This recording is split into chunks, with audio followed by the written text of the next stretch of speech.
Cuando se realizó el sorteo para el Mundial de Brasil 2014, muchos acordaban que el grupo de se trataba del grupo de la muerte. Esas mismas personas también acordaban que la víctima de este grupo sería la selección de Costa Rica, ya que los centroamericanos compartían sector con tres antiguos campeones del mundo, en Uruguay, Italia e Inglaterra. Ni el costarricense más optimista te hubiera creído, en diciembre de 2013, que su selección no solamente superaría la fase de grupos, sino que sería el líder de su grupo. Con triunfos ante Uruguay e Italia, sumado a un empate contra los ingleses, Costa Rica cerró la fase de grupos con 7 puntos, por encima de los 6 que tuvieron los uruguayos, los 3 que tuvo Italia y el solitario punto de los británicos. En octavos, superaron a Grecia en penales y en cuartos cayeron, también en penales, contra la selección de Holanda. Una actuación histórica que catapultó la reputación de la selección costarricense, que se ha vuelto un invitado constante en las últimas Copas del Mundo.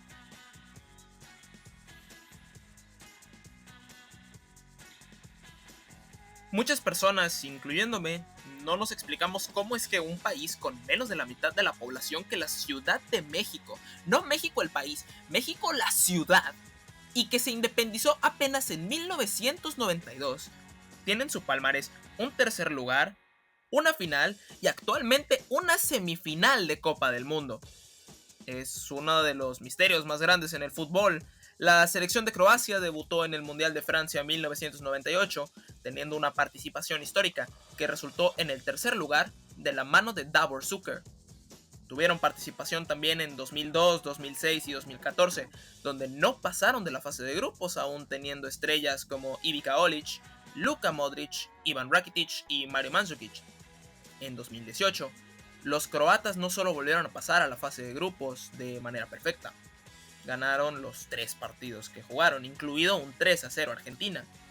La racha se extendió, ganándole a Dinamarca en octavos, a Rusia en cuartos de final y a Inglaterra en las semifinales. El talento balcánico no fue suficiente para derrotar a la máquina francesa en la final, pero el hecho de que un país con menos de 9 millones de habitantes en total logre sobresalir de tal manera en el panorama internacional futbolístico es sin duda algo que vale la pena destacar.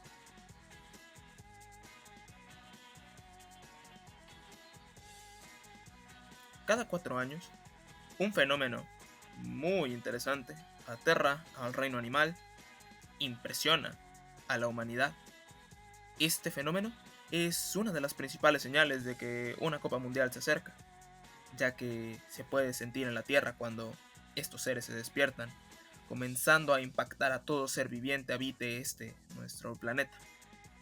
¿De qué estoy hablando? Muy sencillo, de los animales videntes. Sí, es una de las tradiciones más extrañas que tiene el deporte en general, pero durante los mundiales se hace bastante más común, en especial después de la popularización de un pequeño pulpo llamado Paul durante la celebración de la Copa de Sudáfrica 2010. Paul, obviamente, todo un maestro de las artes oscuras de la predicción y de la adivinación, logró predecir de manera atinada los 7 partidos que disputó la selección alemana en la justa africana, así como al ganador de la final entre España y Holanda. Personalmente, no puedo esperar a ver qué espécimen artista de lo sobrenatural nos visitará en Qatar 2022. Quizás sea el caballo Otto, o quizá no sea un animal, y veremos a una colcha mágica prediciendo todos los partidos de la selección. Las posibilidades son infinitas.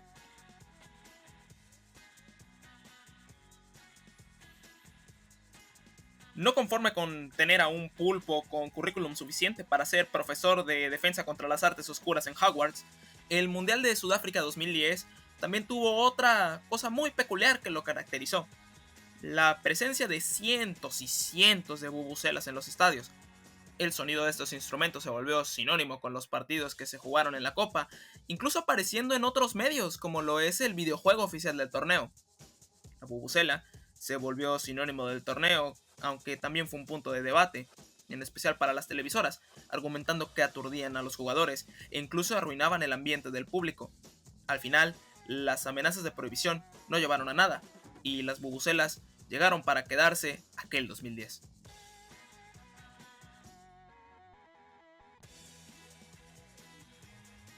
Un formato que se utilizó en 1950, en el cual los líderes de los 4 grupos formaron un segundo grupo, fue llevado a un nuevo nivel en las copas de 1974, 1978 y 1982.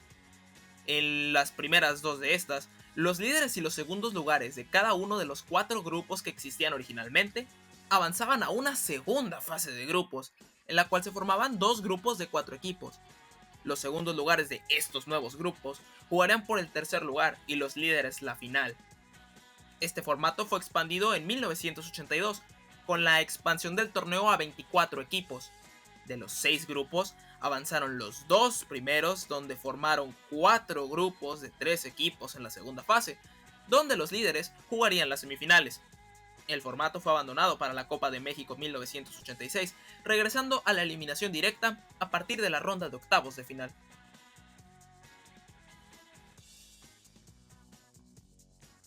Todos hemos visto esas famosas camisetas piratas típicas de los mercaditos, con sus diseños y colores fuera de lugar, sus malas imitaciones de logotipos de marcas y sus materiales de dudosa calidad.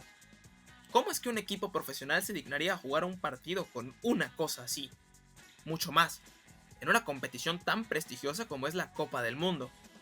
Esto se dio en el Mundial de 1986, ya que, según palabras del ex seleccionado argentino Oscar Ruggeri, la selección argentina jugó el legendario partido de cuartos de final ante Inglaterra con camisetas sacadas del mismísimo barrio Bravo de Tepito, con las inusuales prendas que permitían aguantar más el calor.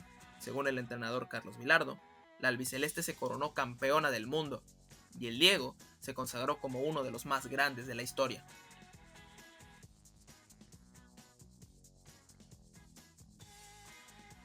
El 10 de junio de 1978, las selecciones de Francia y de Hungría se enfrentarían en su último partido de la fase de grupos en la Copa de Argentina.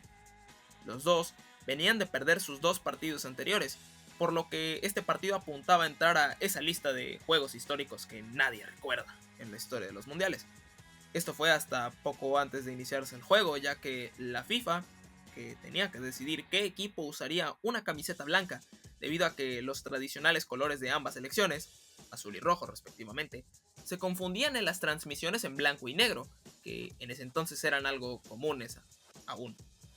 En febrero de ese año, la FIFA informó que sería Francia quien usaría la camiseta color blanco, para, en mayo, cambiar de opinión e indicar que sería Hungría quien jugaría sin sus tradicionales colores. La Federación Francesa de Fútbol no se dio cuenta de este segundo comunicado, por lo que el día del partido ambos equipos solo contaban con camisetas blancas. Esta situación retrasó el partido por 45 minutos, hasta que los directivos de un equipo de segunda división argentina, el Atlético Kimberley, prestaron un lote de camisetas a los franceses. Aquel día, el Kimberley derrotó 3-1 a los húngaros.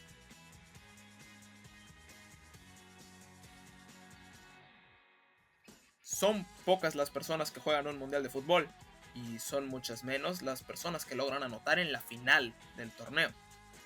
En 1982, en el partido entre Italia y Alemania, el medio centro italiano Marco Tardelli marcó para su selección el tanto que significaba el 2-0, un marcador que otorgaba más seguridad a la escuadra azzurra. La emoción de Tardelli fue inmensa y su efusiva manera de festejar el gol se volvió legendaria. Una icónica representación del estallido de emociones que significa marcar un gol potencialmente decisivo para ganar la Copa del Mundo para tu país por primera vez en 44 años. Italia ganó ese partido 3-1, llevándose su tercera copa en el Santiago Bernabéu.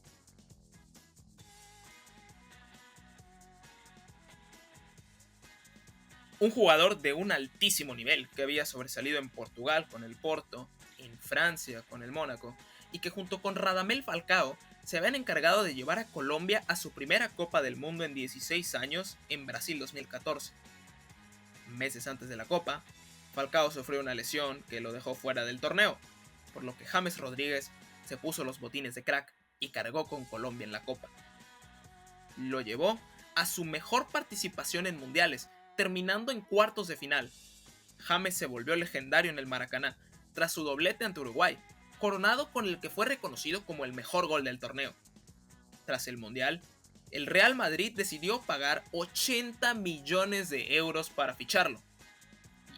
Después de eso no hay mucho que decir. James nunca regresó al nivel visto en Brasil, ni siquiera en el Real Madrid, donde se la pasó más tiempo en la banca que en la cancha. Pasos fallidos con el Bayern Múnich de Alemania, el Everton de Inglaterra e incluso el Al Rayyan de Qatar.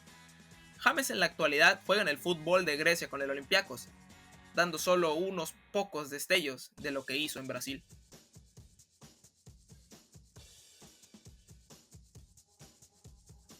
Inglaterra hacía su debut en la Copa del Mundo en su cuarta edición, en Brasil 1950. Los inventores del juego eran una de las principales amenazas para los anfitriones en la búsqueda del trofeo. Del otro lado de la moneda, la selección de Estados Unidos, aunque fue tercer lugar 20 años antes, era una selección conformada por jugadores semiprofesionales que contaban con empleos de tiempo completo. Dos realidades muy distintas que se enfrentarían en el segundo partido de la fase de grupos de la Copa. Antes de verse las caras, Inglaterra tenía una cita con el equipo de Chile, mientras que los estadounidenses verían a los españoles. Los resultados fueron los que todo el mundo esperaba. Triunfo de 2-0 de los ingleses sobre los chilenos y derrota de 3-1 de los americanos ante España. El panorama era completamente desalentador para el equipo de las Barras y las Estrellas, que daban por perdido el encuentro desde días antes. Pero, si algo hemos aprendido de la Copa del Mundo, es que no hay un resultado que sea seguro. Y aquel día, el delantero estadounidense Joe Gagens se encargó de hacer historia, anotando el único gol del triunfo de Estados Unidos, por 1-0 ante Inglaterra.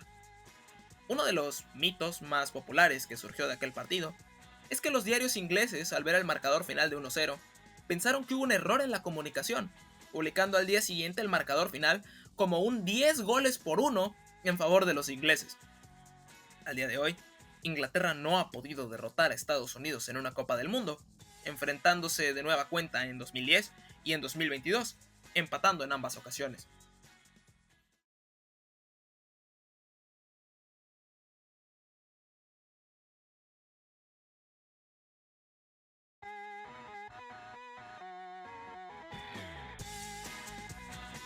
Para la Copa Africana de Naciones de Mali 2002, la selección de Camerún junto con la marca de ropa deportiva Puma tuvieron una idea de innovación bastante interesante para las camisetas de fútbol. A aquel torneo, los cameruneses utilizaron una camiseta sin mangas. Puma argumentaba que esto mejoraba la movilidad de los jugadores, mientras también ayudaba a soportar las altas temperaturas de la sede de la competición. Camerún se llevó el trofeo, y anunciaban tras esto su intención de utilizar ese diseño en la Copa del Mundo de Corea y Japón, ese mismo año. La FIFA, al ver esto, utilizando el argumento de que se debían utilizar camisetas y no chalecos, vetó el diseño del torneo. Puma terminó cosiendo mangas de color negro y la camiseta se utilizó con ese nuevo agregado tal y como estaba antes. Camerún y Puma quisieron seguir experimentando con los límites de qué es una camisa y qué no después de esta experiencia, y 2 años después, en 2004, lanzaron otro modelo que era de una pieza. El mameluco deportivo de la selección de Camerún no fue del agrado de la FIFA tampoco, quien amenazó con quitarle 6 puntos en las eliminatorias africanas para la Copa de Alemania 2006. Camerún siguió usando la camiseta, o el mameluco deportivo, y aunque después de varios temas legales no perdieron puntos, de todas formas se quedaron sin calificar al Mundial de 2006.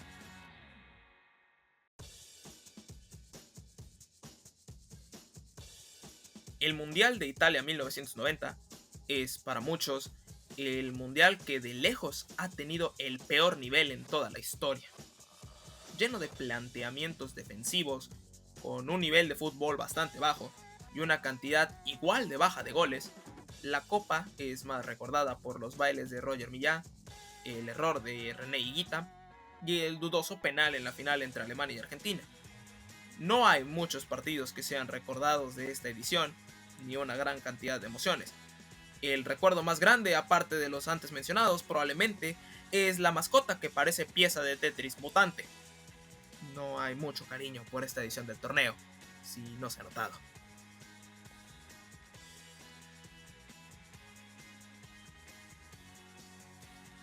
Un partido entre Rusia y Camerún puede no sonar como el más atractivo para un aficionado, pero en 1994 fue precisamente un Rusia contra Camerún, en donde se rompieron múltiples récords.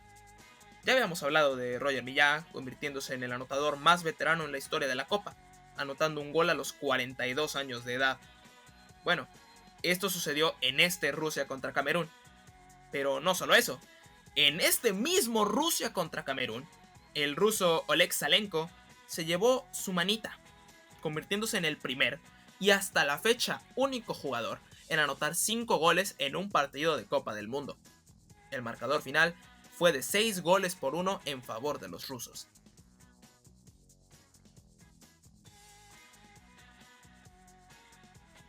Quiero suponer que a ustedes les pasó, ya sea cuando eran niños o tal vez incluso jugando con sus hijos al fútbol con una pelota, que esta volaba por todo el lugar tomando efectos extraños, moviéndose de un lado para el otro con la fuerza del aire. Bueno, una cosa es ver eso en un día en el parque como cualquier otro, y otra es verla en un partido profesional de la Copa del Mundo. El Jabulani fue el balón con el que se disputó el Mundial de Sudáfrica 2010, y es recordado por lo impredecible que era cuando volaba por el aire, tomando efectos completamente anormales y moviéndose como pelota de hule por el aire. Esto trajo un mundial lleno de errores de los porteros, goles de larga distancia y el estrellato del uruguayo Diego Forlán, quien se volvió un absoluto maestro del Jabulani, anotando goles a placer en la Copa, llevando de paso a Uruguay a las semifinales. Para muchos, el Jabulani es de lo peor que ha pasado en una cancha, y para otros, le agregó sabor a la Copa. Cabe aclarar, esta Copa no necesitaba mucho sabor, ya tenía trompetas mareadoras y un pulpo vidente, pero bueno, por si ocupaba más. Lo que está claro es que seguramente no habrá otra Copa con tantos golazos de larga distancia y tanta influencia del mismo balón como lo fue Sudáfrica 2010.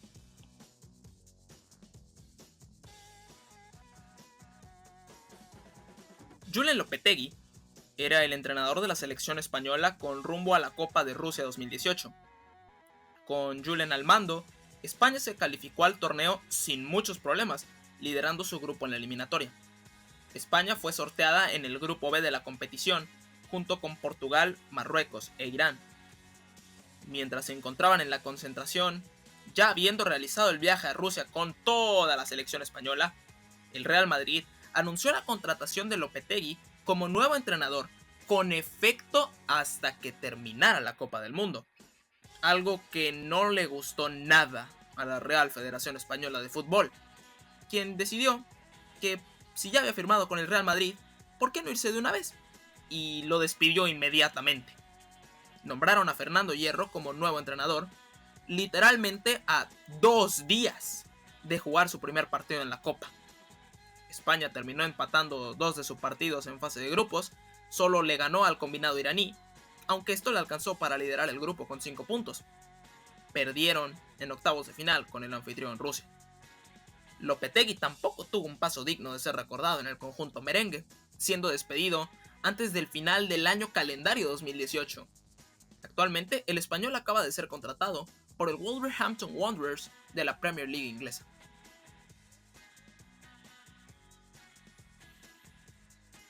Una cosa es ser despedido 2 días antes del torneo, pero otra historia por completo diferente es ser despedido a la mitad del torneo. Ahora, vamos a poner un paréntesis.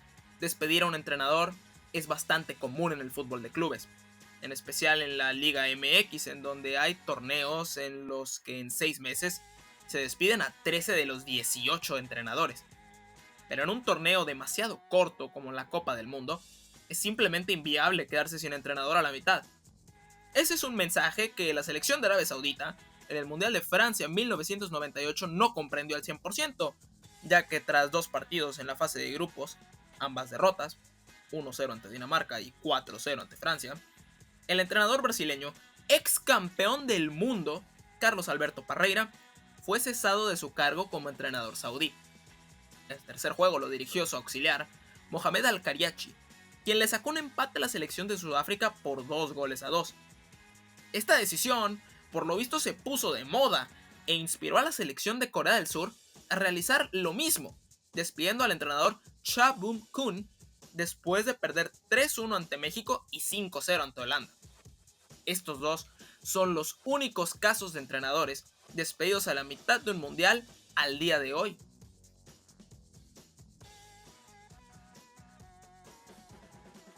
Esta Copa del Mundo, la de Qatar 2022, se ha hablado mucho del anime Blue Lock gracias a la sorpresiva participación de la selección de Japón. El hacer animes de deportes no es algo fuera de lo normal. Lo que sí es algo fuera de lo normal es lo que buscaron hacer los japoneses junto con los coreanos para el Mundial del 2002. Buscaron agregarle un poquito de identidad a sus mascotas por medio de la animación. Los Spherix, Atto, Nick y Kaz son 3 extraterrestres que practican el Atmo Ball, que es básicamente el fútbol que jugaría Luke Skywalker. Tuvieron su propia serie animada para promocionar el evento, aunque el tiempo se hace notar, ya que fue producida con animación por computadora que en aquellos años no era precisamente muy avanzada a menos que fueras Pixar, por lo que la animación definitivamente no ha envejecido nada bien. Esta serie se popularizó ya que en el juego oficial de la Copa del Mundo se puede observar un capítulo completo de 27 minutos en la serie. De no ser por eso, muchas personas probablemente ni siquiera sabrían que existía, ya que no fue un éxito en lo absoluto.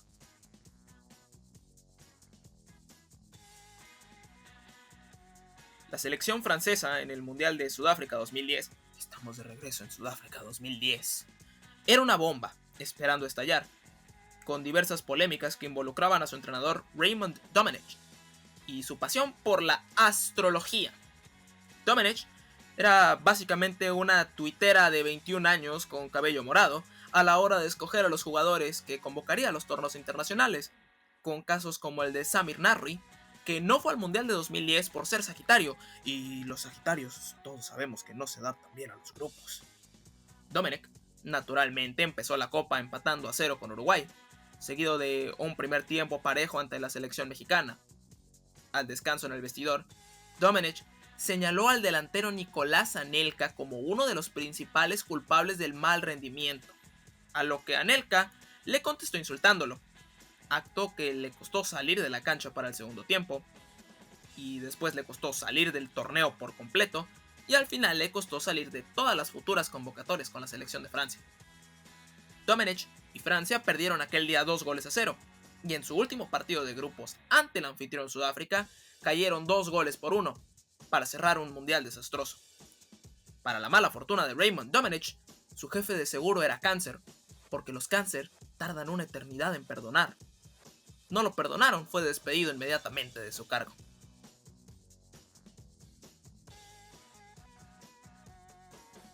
El Mundial de Suecia 1958 fue el escaparate para 2 jugadores que se dieron a conocer. El primero era un chico de apenas 17 años de nombre Edson Arantes de Nacimiento. Nadie sabe qué fue de él después de esta copa. Y el otro era un delantero francés de nombre Just Fontaine. Fontaine metió goles hasta el cansancio en la justa nórdica, debutando con 3 ante Paraguay, le metió 2 a Yugoslavia, 1 a Escocia, 2 a Irlanda del Norte en cuartos, 1 en la derrota ante Brasil en semifinales y cerró con 4 goles a Alemania en el partido por el tercer lugar. Se llevó una marca de 13 goles en el torneo, número que es récord al día de hoy como la mayor cantidad de goles anotadas en un solo torneo. Es tan impresionante el récord de Fontaine que solo 3 jugadores lo superan en la tabla histórica de goleadores de todos los tiempos, juntando todas las copas del mundo. Gerd Müller con 14, Ronaldo Nazario con 15 y Miroslav Klose con 16. Todos estos hicieron esta cantidad de goles en múltiples mundiales. Fontaine metió sus 13 goles en solo la Copa de Suecia 58, un número que muy probablemente no será alcanzado por nadie en un buen rato.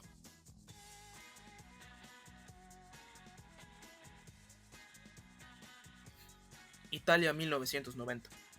Inglaterra contra Irlanda. Un incidente que marcó la historia, no solo del mundo, sino de todo el universo como lo conocemos. El delantero inglés Gary Lineker tuvo un accidente bastante interesante en pleno partido. Digamos que seguramente cenó pesado. Posiblemente su fish and chips estaba muy condimentado. Lineker hoy se ríe del incidente, del cual comentó para un documental de History Channel, porque obviamente cuando no se transmiten 24 horas del precio de la historia o de alienígenas ancestrales, History Channel cubre hechos completamente históricos y trascendentes en la existencia de la raza humana, como lo sucedido aquella noche en Italia. Gary Lineker se cagó encima en pleno mundial.